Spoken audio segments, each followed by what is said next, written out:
ਸਤਿ ਸ਼੍ਰੀ ਅਕਾਲ ਦੋਸਤੋ। ਅੱਜ ਆਪਾਂ ਗੱਲ ਕਰਾਂਗੇ ਗੋਦੀ ਪ੍ਰੋਪੇਗੈਂਡਾ ਮਾਡਲ ਬਾਰੇ। ਸਰਪ੍ਰਾਈਜ਼ਿੰਗਲੀ ਔਰ ਸ਼ੇਮਫੁਲੀ ਇਹਨਾਂ ਦਾ ਤਰੀਕਾ 100% ਸਿਮਿਲਰ ਹੈ ਜਿਵੇਂ ਰਸ਼ੀਆ 'ਚ ਪੁਟਿਨ ਆਪਣਾ ਪ੍ਰੋਪੇਗੈਂਡਾ ਕਰਦਾ ਹੈ। ਇੱਕਦਮ ਡਿਟੋ ਕਾਪੀ ਹੈ। ਇੱਕ ਬਹੁਤ ਹੀ ਫੇਮਸ ਪੇਪਰ ਸਾਹਮਣੇ ਆਇਆ ਸੀ ਜਿਸ ਦਾ ਨਾਮ ਹੈ ਫਾਇਰ ਹੋਜ਼ ਆਫ ਫਾਲਸਹੁੱਡ। ਇਸ ਦੀ ਪੰਜਾਬੀ ਟ੍ਰਾਂਸਲੇਸ਼ਨ ਰਫਲੀ ਹੋਵੇਗੀ ਝੂਠ ਦੀ ਬਛਾਰ ਕਰਨ ਵਾਲੀ ਮੋਟੀ ਨਲੀ ਵਾਲੀ ਪਾਈਪ। ਆਈ ਥਿੰਕ ਤੁਸੀਂ ਸਮਝ ਹੀ ਗਏ ਹੋਗੇ ਮੈਂ ਕੀ ਕਹਿਣਾ ਚਾਹੁੰਦਾ। ਸੋ ਇਹ ਪੇਪਰ ਜਿਹੜਾ ਪਬਲਿਸ਼ ਕੀਤਾ ਗਿਆ ਸੀ ਅਮਰੀਕਾ ਦੀ ਰੈਂਡ ਕਾਰਪੋਰੇਸ਼ਨ ਵੱਲੋਂ, ਜਿਨ੍ਹਾਂ ਨੇ ਰਸ਼ੀਅਨ ਪ੍ਰੋਪੇਗੈਂਡਾ ਮਸ਼ੀਨਰੀ ਨੂੰ ਡੀਟੇਲ 'ਚ ਐਨਾਲਾਈਜ਼ ਕੀਤਾ ਅਤੇ ਕੁਝ ਜ਼ਰੂਰੀ ਨਤੀਜਿਆਂ ਤੇ ਪਹੁੰਚੇ। ਸਾਰੇ ਨਤੀਜੇ ਤੇ ਰੀਜ਼ਨਿੰਗ ਇੱਕੋ ਵੀਡੀਓ 'ਚ ਕਵਰ ਕਰਨੇ ਮੇਰੇ ਲਈ ਮੁਸ਼ਕਿਲ ਨੇ, ਸੋ ਇਹ ਸੀਰੀਜ਼ ਮੈਂ 2-3 ਵੀਡੀਓ 'ਚ ਤੁਹਾਡੇ ਸਾਹਮਣੇ ਲੈ ਕੇ ਆਵਾਂਗਾ। ਲਓ ਫਿਰ ਅੱਜ ਦੀ ਵੀਡੀਓ ਸ਼ੁਰੂ ਕਰਦੇ ਹਾਂ। ਰੈਂਡ ਕਾਰਪੋਰੇਸ਼ਨ ਦੀ ਰਿਸਰਚ ਦੇ ਮੁਤਾਬਕ ਕਿਸੇ ਵੀ ਪ੍ਰੋਪੇਗੈਂਡਾ ਮਾਡਲ ਦੇ ਤੇ ਖਾਸ ਕਰਕੇ ਰਸ਼ੀਅਨ ਪ੍ਰੋਪੇਗੈਂਡਾ ਮਾਡਲ ਦੇ 4 ਯੂਨੀਕ ਫੀਚਰ ਨੇ।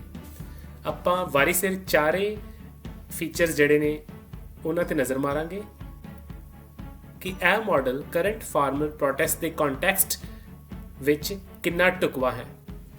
ਸੋ ਦੋਸਤੋ, ਪਹਿਲਾ ਫੀਚਰ ਹੈ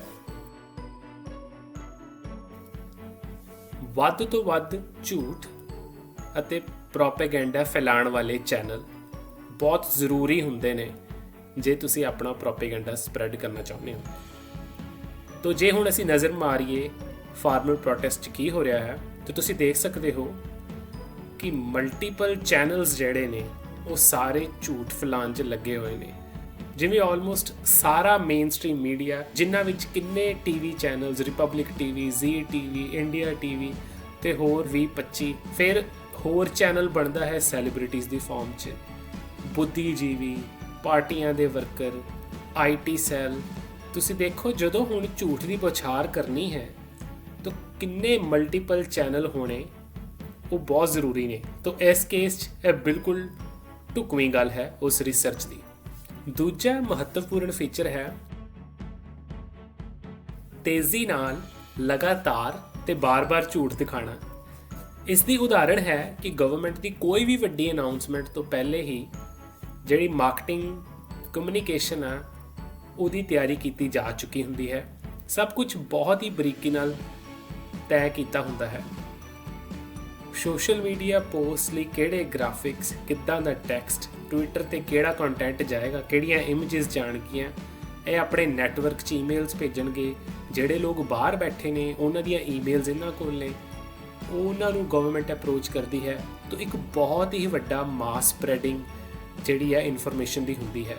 ਤਾਂ ਗੋਦੀ ਮੀਡੀਆ ਦੇ ਕੇਸ ਤੇ ਆਪਾਂ ਜਾਣਦੇ ਹੀ ਹਾਂ ਹੁਣ ਖਬਰ ਸੱਚ ਹੈ ਕਿ ਝੂਠ ਹੈ, ਪਰ ਜੋ ਉਸ ਦੀ ਰੀਚ ਹੈ ਇੰਨੇ ਮਲਟੀਪਲ ਚੈਨਲਸ ਤੋਂ ਹੁੰਦੀ ਹੈ ਕਿ ਤੁਹਾਨੂੰ ਲੱਗਦਾ ਹੈ ਕਿ ਸ਼ਾਇਦ ਇਹ ਹੀ ਇੱਕ ਸੱਚ ਹੋਵੇਗਾ। ਹੂ-ਬ-ਹੂ ਫਾਰਮਰਸ ਪ੍ਰੋਟੈਸਟ 'ਚ ਤੁਸੀਂ ਇਹ ਦੇਖਿਆ ਹੋਵੇਗਾ ਕਿ ਕਿਵੇਂ ਅਗਰ ਕੋਈ ਮੰਤਰੀ ਗੱਲ ਕਹਿੰਦਾ ਹੈ ਜਾਂ ਕੋਈ ਵੀ ਹੋਰ ਸਰਕਾਰੀ ਗੱਲ ਹੈ, ਮੀਡੀਆ ਚੈਨਲ ਇੱਕਦਮ ਇਸ ਤਰ੍ਹਾਂ ਝੜੀ ਲਗਾ ਦਿੰਦੇ ਨੇ ਇਨਫੋਰਮੇਸ਼ਨ ਦੀ। ਤਾਂ ਇਹ ਤੁਸੀਂ ਐਨਾਲਾਈਜ਼ ਕਰ ਸਕਦੇ ਹੋ ਕਿ ਇੱਕਦਮ ਇਨਫੋਰਮੇਸ਼ਨ ਸਾਰੀ ਕਿੱਥੋਂ ਬਣਦੀ ਹੈ, ਕਿੱਦਾਂ ਇੱਕਦਮ ਇੰਨੇ ਸਾਰੇ ਟਵੀਟ ਚੱਲਦੇ ਹਨ। ਤਾਂ ਇਹ ਸਾਰਾ ਤੰਤਰ ਜਿਹੜਾ ਜੁੜ ਜਾਂਦਾ ਹੈ ਉਸ ਗੱਲ ਨੂੰ ਸਪਰੈਡ ਕਰਨ 'ਚ, ਜੋ ਕਿ ਪਹਿਲਾਂ ਤੋਂ ਹੀ ਡਿਸਾਈਡ ਕੀਤੀ ਹੁੰਦੀ ਹੈ ਕਿ ਲੋਕਾਂ ਨੂੰ ਕੀ ਦੱਸਿਆ ਜਾਣਾ ਹੈ। ਇਸ ਪ੍ਰੋਪੇਗੈਂਡਾ ਮਾਡਲ ਦਾ ਤੀਜਾ ਇੱਕ ਫੀਚਰ ਹੈ ਵਚਨਬੱਧਤਾ ਦੀ ਘਾਟ ਅਤੇ ਸੱਚੀ ਇਨਫੋਰਮੇਸ਼ਨ ਨੂੰ ਅੱਗੇ ਨਹੀਂ ਆਉਣ ਦੇਣਾ। ਇਸ ਦੀ ਉਦਾਹਰਣ ਹੈ ਕਿ ਗੋਦੀ ਮੀਡੀਆ ਦੇ ਝੂਠਾਂ ਨੂੰ ਗਵਰਨਮੈਂਟ ਕਦੀ ਕੰਟਰਾਡਿਕਟ ਜਾਂ ਝੂਠਾ ਨਹੀਂ ਕਹਿੰਦੀ। ਤੇ ਤੁਸੀਂ ਦੇਖ ਸਕਦੇ ਹੋ ਕਿ ਜਦੋਂ ਕੋਈ ਹੈੱਡ ਆਫ ਸਟੇਟ ਆਪ ਹੀ ਝੂਠ ਬਹੁਤ ਬੋਲਦਾ ਹੈ, ਬਹੁਤ ਵਾਰੀ ਆਲਮੋਸਟ ਪੈਥੋਲੋਜੀਕਲ ਲਾਇਰ ਤੱਕ ਕਿਹਾ ਜਾ ਚੁੱਕਾ ਹੈ, ਬਿਕਾਜ਼ ਇੰਨਾ ਜ਼ਿਆਦਾ ਰੈਕੋਰਡ ਹੈ ਝੂਠ ਦਾ। ਮੈਨੂੰ ਤੇ ਇਨਫੈਕਟ ਵੈਬਸਾਈਟ ਵੀ ਲੱਭ ਗਈ ਜਿਸ ਦਾ ਨਾਂ ਸੀ modilies.in। ਤੁਸੀਂ ਚੈੱਕ ਵੀ ਕਰ ਸਕਦੇ ਹੋ। ਇਹ ਟਰੈਕ ਰੈਕੋਰਡ ਰੱਖਦੇ ਹਨ ਕਿ ਆਮ ਤੌਰ ਤੇ ਪ੍ਰਧਾਨ ਮੰਤਰੀ ਸਾਹਿਬ ਕਿੰਨਾ ਝੂਠ ਬੋਲਦੇ ਨੇ। ਚੌਥਾ ਅਹਿਮ ਫੀਚਰ ਹੈ ਵਚਨਬੱਧਤਾ ਦੀ ਘਾਟ ਹੋਣੀ ਇਕਸਾਰ ਇਨਫੋਰਮੇਸ਼ਨ ਪ੍ਰੈਜ਼ੈਂਟ ਕਰਨ 'ਚ। ਇਸ ਦੀ ਉਦਾਹਰਣ ਹੈ ਜਿਵੇਂ ਗਵਰਨਮੈਂਟ ਕਹਿੰਦੀ ਹੈ ਫਾਰਮਰਸ ਨੂੰ ਕਿ ਤਿੰਨੋਂ ਫਾਰਮ ਬਿਲਸ ਜਿਹੜੇ ਨੇ ਤੁਹਾਡੇ ਲਈ ਬਹੁਤ ਵਧੀਆ ਨੇ, ਪਰ ਜਦੋਂ ਕਿਸਾਨਾਂ ਨੇ ਆਪਣੇ ਪੁਆਇੰਟਸ ਲੌਜੀਕਲੀ ਰੱਖੇ ਕਿ ਇਹ ਕਾਨੂੰਨ ਉਹਨਾਂ ਲਈ ਚੰਗੇ ਨਹੀਂ ਜਾਂ ਕਿਉਂ ਚੰਗੇ ਨਹੀਂ, ਫਿਰ ਗਵਰਨਮੈਂਟ ਕਹਿੰਦੀ ਹੈ ਤੁਸੀਂ ਇਦਾਂ ਕਰੋ, ਸਾਡੇ ਨਾਲ ਪੁਆਇੰਟ ਬਾਈ ਪੁਆਇੰਟ ਡਿਸਕਸ਼ਨ ਕਰ ਲਓ।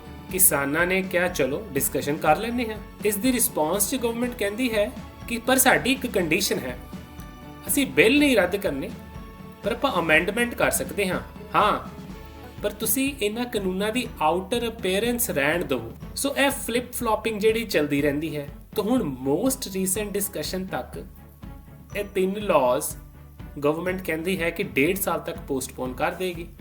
ਆਈ ਥਿੰਕ ਹੁਣ ਤੁਹਾਨੂੰ ਸਮਝ ਲੱਗ ਗਈ ਹੋਵੇਗੀ ਕਿ ਇਹ ਕਿਸੇ ਪੁਆਇੰਟ ਤੇ ਟਿਕਦੇ ਨਹੀਂ। ਇਹ ਸਭ ਕੁਝ ਡੀਮੋਨੇਟਾਈਜੇਸ਼ਨ ਵੇਲੇ ਵੀ ਹੋਇਆ। ਜੇ ਤੁਹਾਨੂੰ ਯਾਦ ਹੋਵੇ ਕਿ ਡੀਮੋਨੇਟਾਈਜੇਸ਼ਨ ਦੇ ਟਾਈਮ ਤੇ ਇਹ ਕਿਹਾ ਗਿਆ ਸੀ ਕਿ ਦੇਸ਼ 'ਚ ਕਾਲਾ ਧਨ ਖਤਮ ਕਰਨਾ ਹੈ, ਪਰ ਜਦੋਂ ਦੇਖਿਆ ਵੀ ਨੋਟਾਂ ਦੀ ਡਿਸਟ੍ਰੀਬਿਊਸ਼ਨ 'ਚ ਵੀ ਧਾਂਦਲੀ ਹੋ ਰਹੀ ਹੈ, ਤਾਂ ਫਿਰ ਕਹਿਤਾ ਵੀ ਅਸੀਂ ਇਕਨੋਮੀ ਨੂੰ ਕੈਸ਼ਲੈਸ ਇਕਨੋਮੀ ਬਣਾਉਣਾ ਚਾਹੁੰਦੇ ਹਾਂ। ਪਰ ਜਦੋਂ ਉਹਦੇ ਵੀ ਨਤੀਜੇ ਨਹੀਂ ਦਿਖੇ, ਫਿਰ ਇਹ ਕਹਿਤਾ ਕਿ ਅਸੀਂ ਤਾਂ ਦੇਸ਼ ਦੀ ਸੁਰੱਖਿਆ ਲਈ ਕੀਤੀ ਹੈ। ਸੋ ਅੰਗਰੇਜ਼ੀ 'ਚ ਇਸ ਨੂੰ ਕਹਿੰਦੇ ਨੇ ਗੋਲ ਪੋਸਟ ਮੂਵ ਕਰਨਾ, ਜੋ ਕਿ ਇਸ ਸਰਕਾਰ ਦੀ ਇੱਕ ਹੈਬਿਟ ਬਣ ਚੁੱਕੀ ਹੈ।